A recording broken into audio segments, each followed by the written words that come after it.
Ang alamat ng hardin. Noong unang panahon, may isang baryo na napapaligiran ng bundok at ilog.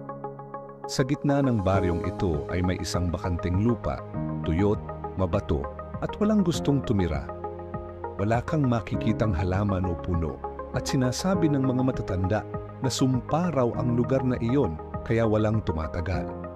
Isang araw, dumating ang isang matandang lalaki na ang pangalan ay Mang Elias.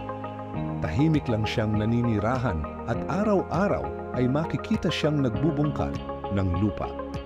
Habang ang iba ay nag-aalinlangan at nagtatawanan, siya'y patuloy na nagtatanim ng mga binhi at nagdidilig araw-araw.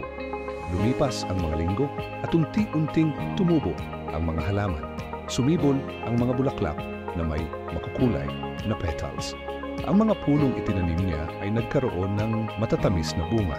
Unti-unti, ang dating tuyong lupa ay naging isang hardin na puno ng buhay, kulay at bango.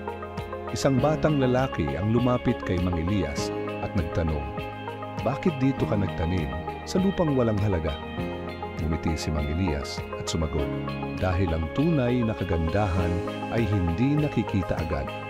Kapag marunong kang mag-alaga, magmahal at magtiwala, kahit ang lugar na walang saysay sa mata ng tao ay maaaring maging paraiso." Mula noon, tinawag ng mga tao ang lugar na iyon na Hardin ng Pag-asa. At sabi-sabi, kapag pumasok ka roon na may dalisay na puso, mararamdaman mo ang kapayapaan at galak na hindi mo matatagpuan sa ibang lugar. Kaya hanggang ngayon, ang alamat ng hardin ay nagpapaalala sa atin na ang kagandahan ay hindi nakabase sa lupa, kundi sa pusong handang magmahal, mag-alaga at maniwala sa posibilidad ng pagbabago.